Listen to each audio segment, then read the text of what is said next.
Good morning, culés. It is time to wake up and Barca live Barcelona news coming at you from right here on the Undefeated channel. Barcelona sitting secure at the top of La Liga after our 1-0 win away from home against Girona, and then Real Madrid dropping a few points. No big deal. We're going to take a look at those results. We'll go over a full match overview and analysis with the good, the bad, the Barca. We, of course, will be giving out the mustache man of the match, all that. Plus, we've got the Copa del Rey draw to talk about. We've got Real Madrid, 2 legs coming up over the next few weeks. We will, of course, talk about that. What does it mean for Barcelona? And then anything else that comes up conversationally. This is Barcelona news on Wake Up and Barca on the Undefeated channel. Make sure you drop a like if you're enjoying the content. Make sure you double tap the screen if you're watching on Twitter. And my friends, let's go ahead and kick things off the right way. Ladies and gentlemen, you are now tuning in to the Undefeated Mustache John. Okay. My hair is wild this morning. My friends, let's start out before I even jump in and say my good mornings. What is, it's just going to be one of those days. It's going to be one of those days. Hair's a mess. Hair's wild. I might even put it up in a ponytail. We'll see. But folks, let's start out with the big headline before we get into a match overview and analysis for the 1-0 win over Girona. Before we get into having our conversation over some coffee, getting our day started in a positive way, let's discuss the Copa del Rey draw. It is going to be Real Madrid and Barcelona going head to head.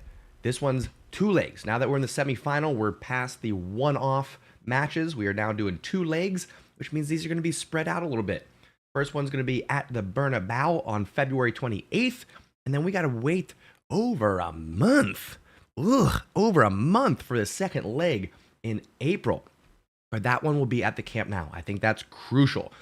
Having the second leg at the Camp Nou is going to be big time for Barcelona. Whatever happens in between those 2 matches, whatever happens in the first leg, we know that we can come back to the Camp Nou. We can settle things. We can turn things around if things got squirrely in that first leg, whatever it is.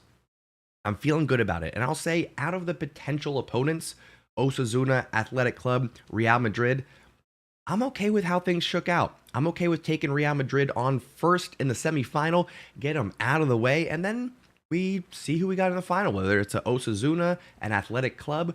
That should be, I don't want to overlook anybody, but that should be a lot less pressure going up against an Osasuna, an Athletic Club in a final, as opposed to Real Madrid.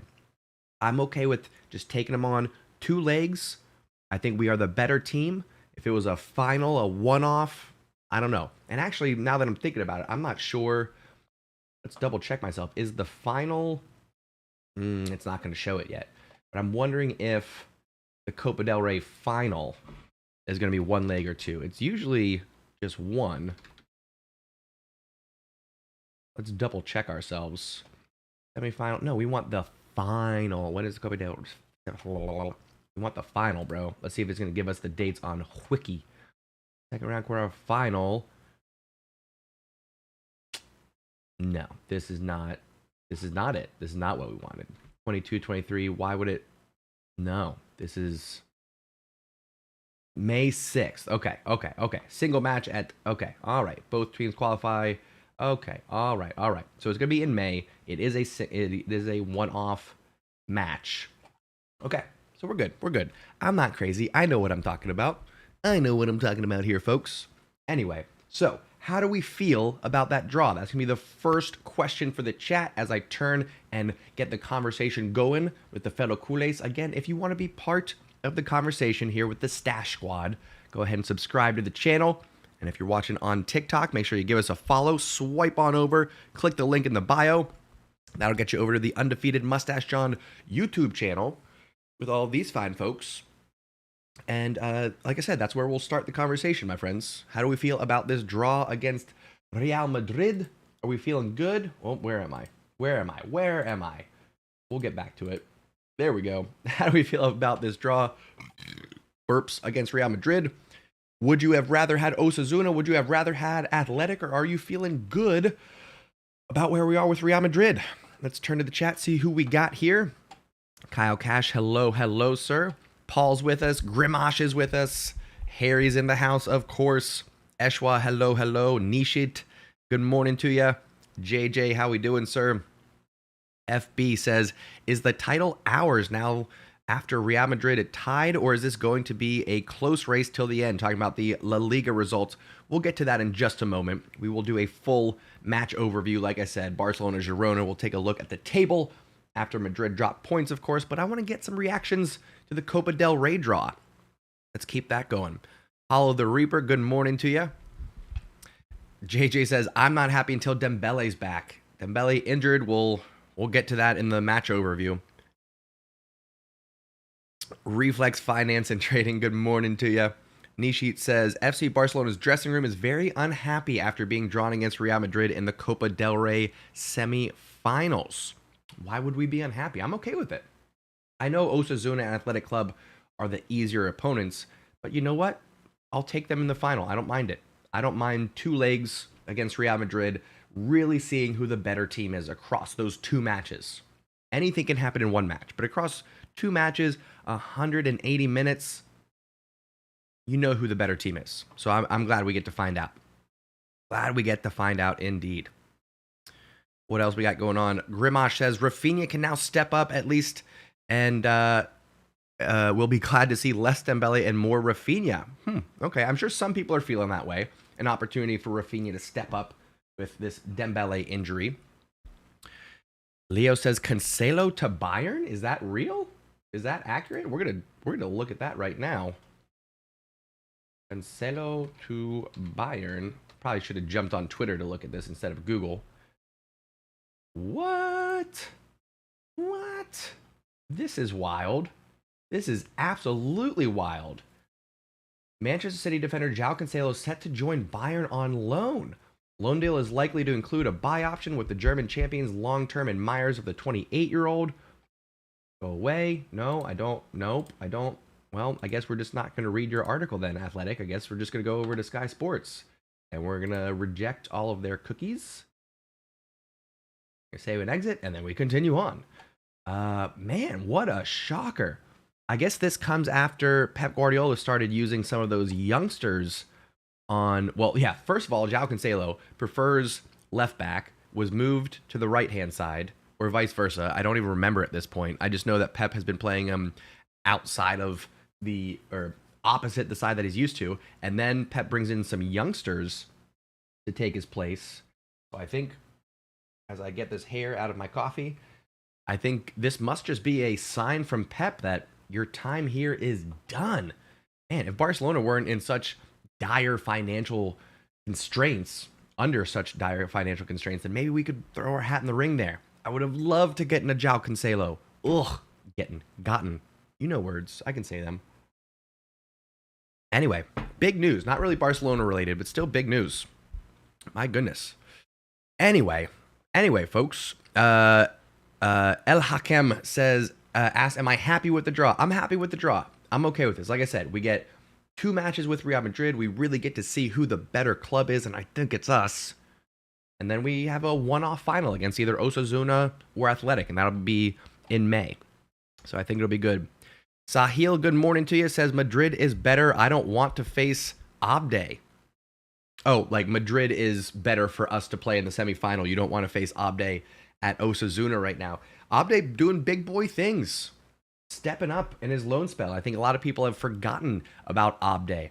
That could be our solution for the left wing, as we wait to see if Ansu Fati actually returns back to being Ansu Fati, as we wait to see if we ever get the Ferran Torres that we were promised. Now that Memphis Depay is gone, this is now an opportunity of next season for Abde to return to Barcelona, continue with the momentum that he's got going for not only Osasuna, but Morocco, breaking through on their first team, getting a little bit of World Cup time. I think Abde could be Barcelona's solution at left wing come next season. Creative, pacey, decisive. That's what you want to see in the Blaugrana kit. That's what Abde offers.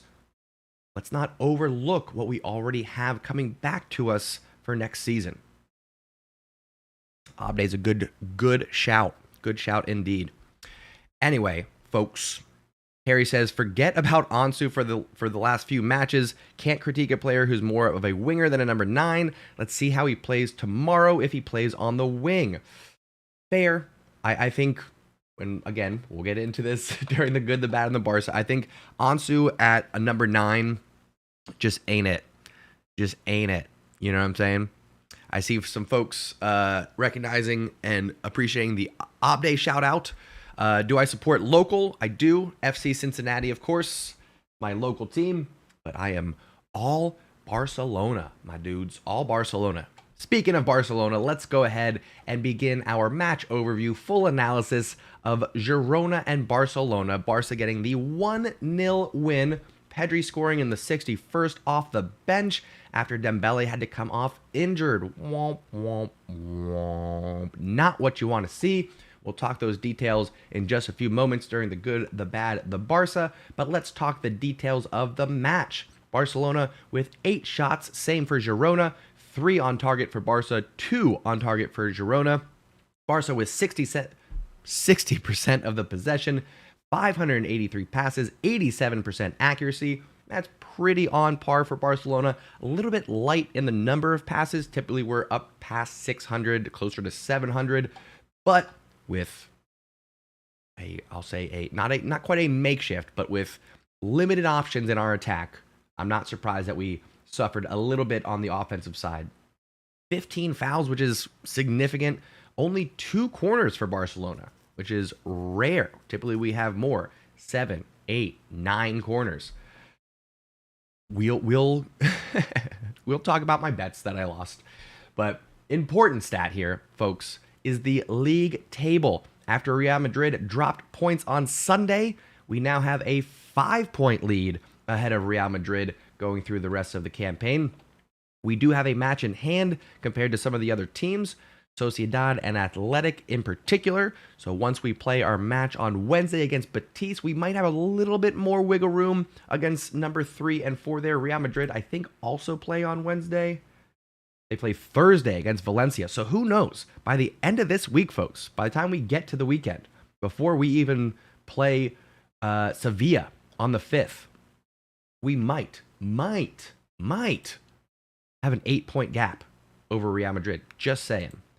As I try to get back to Barcelona's fixtures. Why would you take me so far away from where I wanted to be? Why would you do this to me? Anyway, folks, the 1-0 win, stayed in first place. Wasn't the prettiest game, wasn't the prettiest goal from PEDRI, but we'll take it. We'll take the 3 points. We'll move on 5 points clear of Barcelona. Say words, John. 5 points clear of Real Madrid. And now that we've done the match stats, let's go ahead and jump over and discuss the good, the bad, the Barca from Barcelona's 1-0 win over Girona. Let's first talk about what was good about the match. 3 points, as always. Gotta always factor that in. You can't overlook getting the points. Okay, it's easy to... Did I just turn the lights off? I think I did. Lights back on, please. Thank you. Thank you very much. Get back to this. Anyway, amateur hour, talking about what was good about the match. Getting the 3 points, you don't want to just overlook that. You don't want to take that for granted. Last season, the last few seasons, I should say, when Barcelona are in these tight matches where we're holding on to a 1-0 lead or it's 0-0 and either team can score, past few seasons, Barcelona have gotten the shit end of the stick. They haven't done what they needed to do. They concede late. They drop points in big matches. But right now, we're seeing good things. We're seeing Barcelona get the points. We're seeing Barcelona sneak out with 1-0 victories. We're seeing Barcelona win ugly, which is what you need to do if you're going to be champions. It can't always be tiki-taka, beautiful, que bonita golazos. It's not always going to be that way. Sometimes you got to win ugly, and we did it. 3 points for Barcelona. I want to shout out Ter Stegen. Big time Ter Stegen. In these types of matches, it's so easy just to fall asleep back there. With not a lot of action for Ter Stegen to be involved in, it's easy to hit snooze, to not show up when he's needed, which still does occur 2-3 times in that match. Ter Stegen had to show up. He had to be there for the boys. So Ter Stegen gets a special shout out. 18 matches, 14 clean sheets, only 6 goals conceded. Absolutely incredible stat shared there by Barca Buzz. Shout out to Ter Stegen. But the good box today goes to Garcia. Gets the start, gets the clean sheet, gets the win. And this is a player who's starting to be overlooked, who some have said already, forget him. We've got Koundé, we've got Araujo, we've got Marcus Alonso, we've got Christensen. Let Garcia go. Not so fast, my friends. He's still got time. He's still got something to show here wearing the Blaugrana kit. So I was happy to see him get the start, happy to see Barca get the win, and happy to see Eric Garcia involved in a clean sheet. I think he needs a little confidence as this still young man continues to develop, continues to grow, and fill in those Barcelona boots. So shout out to Garcia, gets the good box for his performance against Girona. That brings us over to what was bad about Barcelona. Not a lot. I could have used a little bit more firepower, a little bit more action in front of goal. You'll see coming up here shortly on Wake Up in Barca, we're going to be adding in a segment called Barca Bets. I had 3 bets for this one. I had both teams combining for a total of over 24 shots. Got that one wrong.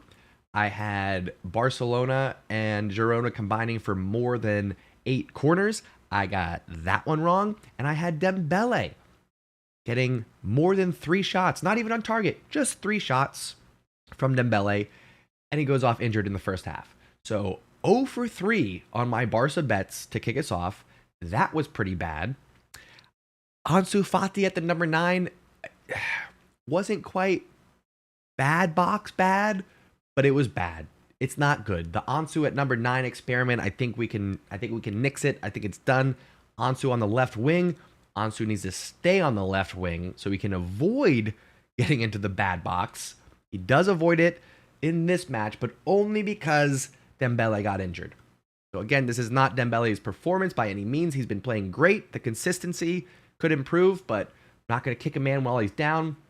Dembele, first injury under Xavi.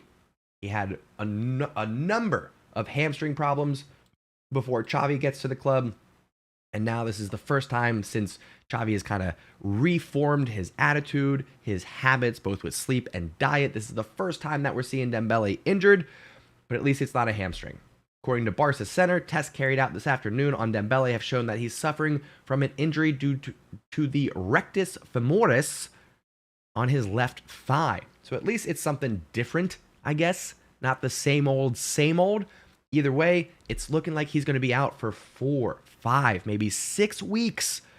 So Dembele being out injured gets the bad box, and we're going to have to go through the Copa del Rey tie with Real Madrid without Dembele. We're going to have to go through the Manchester United Europa League tie without Dembele. Not good, folks. It's not good. We'll discuss more on the repercussions of Dembele's injury on upcoming episodes of Wake Up in Barca. Make sure you're subscribed, all those things. We'll talk about it more, but for right now, we wait and see what happens. We wait, an opportunity for other players to step up. Speaking of stepping up, the Barca box. It goes to none other than Xavi Hernandez. Stepping up as the manager for Barcelona. Doing big things. No Lewandowski. No Ferran Torres. Dembele goes down injured. Ansu Fati playing out of position. And yet here we are. Top of the table. Getting wins. Pretty or ugly. Doesn't matter. Xavi doing what he needs to do. Figuring it out. Changing formations, changing tactics, changing personnel, doing whatever it takes to get the 3 points for Barcelona, stay in top of the league. That's why Xavi Hernandez gets the Barca box, just for figuring it out, for finding a way. Xavi representing the badge. That gives us the mustache man of the match. Shouldn't be a surprise to you. It is none other than Pedri Potter, the golden boy himself, scored in back-to-back La Liga matches. Xavi has said, hey, Pedri, I need you to score more goals. I need you to step up, put the ball in the back of the net. Pedri said, hey boss, no problem. Got you covered. Scored in his last La Liga match, scored in this one, both 1-0 victories for Barcelona. That's a huge 6 points that Pedri has gotten us. And this is, of course, coming in his 100th appearance for the club. The sky is the limit for this young man. Pedri, big boy doing big things. He will continue to grow. He will continue to develop. He will continue to show his excellence for the Blaugrana. Very excited for what we're seeing now. Very excited for his future. So Pedri gets the mustache man of the match in Barcelona's 1-0 victory. Again, Garcia gets the good. The Dembele injury gets the bad. Xavi gets the Barça box for his management of the personnel, for finding a way to win. And then Pedri gets the mustache man of the match. Let me know down in the comments if you're watching this on replay, or while I turn to the chat, let me know your thoughts. We'll keep the conversation going. What did I get right? What did I get wrong? What would you change from the good, the bad, the Barça, and the mustache man of the match? We'll keep the conversation going, folks. Again, before we get into the debates, make sure you drop a like, show some love and support. If you're watching on TikTok, make sure you double tap that screen. Make sure you swipe over, click the link in my bio that gets you over to the YouTube channel where these fine folks are. And with that, let's continue the conversation. I want to know what your thoughts are. And then we'll get into a little bit of Barcelona news as we have our caffeine today, folks. Let's see. Harry says, I love Balde. Amen to that. I think he's going to be quite an impactful player for Barcelona. Cash, what do we get from Memphis? We got like either 3 or 4 mil, and I think some add-ons from Memphis. Nishit says, meeting ongoing between Chelsea and Benfica for Enzo Fernandez. Talks are taking place right now as Chelsea will push till the end. Yeah, it's a bummer that Barcelona can't compete in the transfer market right now. Because players like Onahu, players like Enzo Fernandez, players like Weston McKennie, players like João Cancelo are all available for reasonable prices. I think we saw kind of the cap of these ridiculous transfer fees, and we're starting to see them come down a little bit. We're starting to see some quality players available at reasonable prices, but Barcelona can't put their hat in the ring, can't get involved. I'll share this from Rashad Rahman. Xavi once again has asked Mateo Almani about the possibility of signing a forward following Dembele's injury. The response, fair play does not allow us. I don't understand what's going on. How La Liga can be under such strict restrictions for how their money is spent. And then we've got Chelsea and Man United and Man City and Arsenal spending hundreds of millions. I don't get it. Make no goddamn sense. It don't make no sense. Don't make no goddamn sense. I don't understand it. Not a one bit. Not a lick. It don't make a lick of sense. Anyway, I don't know. Harry says, Raf shouldn't be in the bad box. He's had limited 10 minutes of cameos mostly. Rafinha's got a chance to step up. This is a big chance for Rafinha to step up. I don't know if he's going to do it. He's going to get consistent time. Rafinha will be our starting right winger for the next 4, 5, 6 weeks. There's going to be some big matches in there too. We've got Copa del Rey. We've got Europa League. We've got La Liga. So is Rafinha going to finally step up and give us the performances that we expected, that we wanted, that we now need for Barcelona? We'll see, folks. I'm hoping yes. I think he's shown enough that it gives me some optimism for these next few weeks that Rafinha will step up. Big boy doing big things. Grimish says, you are on the spot this time. No issues with the good, the bad, the Barca. All right, nailed it. Logan says, Ferran Torres is garbage. My goodness, I wouldn't say garbage. He's still like our third leading goal scorer, and he gets some assists in there as well. So Ferran Torres is not going to lead this team. He's going to be a role player if he sticks around, a utility player. He'll play the left, the right, the middle sometimes. He'll come off the bench. He'll start in some Copa del Rey matches here and there. We've got to make sure we have the right expectations. Not everyone's going to be a Pedri, a Gavi. You know what I'm saying? Sean, how we doing? Says, Lucas Roman Pancho training with the first team. Possible on the bench against Betis. Maybe, but with players coming back like Lewandowski and Ferran Torres, maybe. We'll see. I do like that Barcelona is focusing on these youngsters, making sure that they get some playing time, making sure that they get a look here and there. Bedfast Nut says we're coming for Real Madrid next. Absolutely we are. We definitely are coming for you. Checking my notifications there, sorry. And we're a little off tilt here. There we go. We'll straighten y'all out on TikTok. There we go. Anyway, folks, some more news that is not really Barcelona related, other than the fact that I've talked about it so many times on this channel. We are inching our way closer and closer to Weston McKennie finally being announced, as a new Leeds player. In fact, this is from yesterday. We might have some latest headlines. This might be confirmed. I wonder if he's going to be announced yet. 3 hours ago, Weston McKennie completes medical tests as new Leeds United player. He's set to sign a long-term deal, and then the official announcement will follow. 1.2 million loan fee, 33 million buy option plus add-ons, up to 40 million total package. That ain't bad, folks. That is not bad at all. Weston McKennie, how old is he? I think he's only like 24, maybe. If that, he might be 23. Yeah, he's 24 years old. Weston McKennie, born in 1998. 24 years old, box-to-box midfielder. I'm telling you, Barcelona missing out on this one. I'm not saying that he would start, come next season. Let's say Boosie leaves. Let's say Nico doesn't come back. Let's say we sell Kessier. We've got Frankie, Gavi, Pedri. Weston McKennie would slide in there real nicely. Also, Yunus Musa, just saying. If we could get a Yunus Musa over from Valencia, I would take it. I would take it in a heartbeat, my friends. Anyway.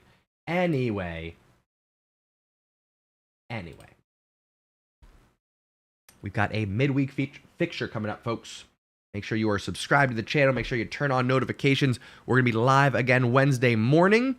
We'll be doing a full match review for Real Betis. We'll talk lineups. We'll talk predictions. We'll go over my Barca bets. I believe for this one, I went... What did I do? I went Barcelona to win, Barcelona to get more corners, and Lewandowski to get over 2.5 shots. So, knock on wood that I am not cursing our players with these bets, but we're starting it. On the next episode, I'll have a nice new graphic of Barca bets. It'll show the initial investment. It'll show what our current balance is. I'll highlight what bets I am placing for the upcoming match. In our post-match reviews, we'll, of course, look back, see what I got right, what I got wrong. So we'll have a whole new segment, new graphics, new segment, Barcelona bets, just Barca bets. They'll just be Barca bets. Barca bets, we'll take a look at them, see how well I'm doing. We'll track that throughout the year. So now we have Wake Up in Barca, which includes the good, the bad, the Barca breakdowns, which we'll continue to do, Barca bets. I think that's it. So, segments on segments on segments. Lots more to come, of course. Lots of action. We got Europa League, we got Copa del Rey, we got La Liga. So much coming on this season. Make sure you're subscribed so you don't miss any of the action. Make sure you turn on notifications. That's important, my friends, because the timing isn't always going to be the same. You know that. But speaking of timing, it is time to get our day going. The sun is up. The weather isn't quite warm, but it's okay. We're going to go out. We're going to have some positive interactions, high fives and hugs for whoever wants them. And I will see you Wednesday. We'll talk Barcelona Real Betis match preview, and then we'll do a live watch along later that day. So again, subscribe, turn on notifications, drop a like before you go, double tap that screen if you're watching on TikTok. I love you all very much. I'll see you Wednesday for Wake Up and Barca. Thanks for words. Thank you so much for tuning in and taking a ride, my friends. Mwah.